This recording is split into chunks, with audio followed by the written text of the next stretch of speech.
গতকাল আপনারা দেখেছেন আমাদের ডাকসু ইলেকশন হয়েছে।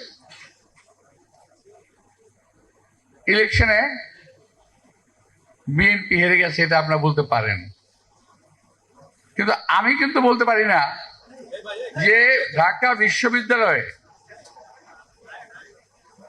জামাতে ইসলামীর এত ভোট কোত্থেকে আসলো। আমার তো হিসেবে মিলে না ভাই।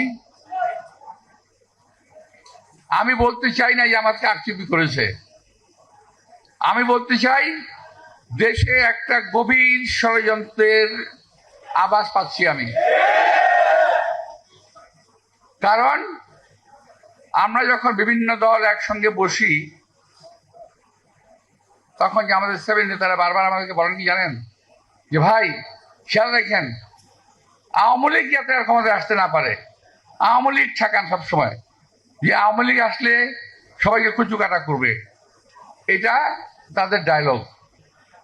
আমরা সেভাবেই চললাম, আর তলে তলে আওয়ামী লীগের সঙ্গে আঘাত করে ছাত্রলীগের সকল ভোট জামাত নিয়ে নিল। বুঝতে পারছেন? এখন বিএনপির বিরুদ্ধে দেশে এবং দেশের বিরুদ্ধে এই দেশের বাইরে ষড়যন্ত্র হচ্ছে।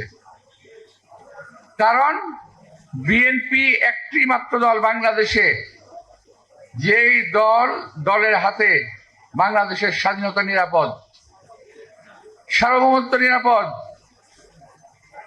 মানুষের জান মাল নিরাপদ। আপনি বলতে পারেন যে হ্যাঁ 5ই আগস্টের পরে তো বিএনপির লোকেরা অনেক অত্যাচার করতেছে ইত্যাদি ইত্যাদি। কথাটা সঠিক নয়। বিএনপির সঙ্গে আওয়ামী লীগ মিশিয়ে অপকর্ম করছে, আবার জামাতের সঙ্গে আওয়ামী লীগ মিলে অপকর্ম করছে।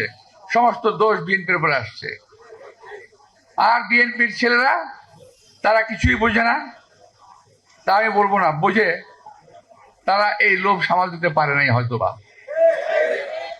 আমি আজকে বলে যেতে চাই, আমাদের নেতা তারেক রহমান সাহেব পরিষ্কার ভাষায় বলেছেন বিএনপিতে কোনো সন্ত্রাসী, কোনো চাঁদাবাজ, কোনো দখলদারের জায়গা হবে না।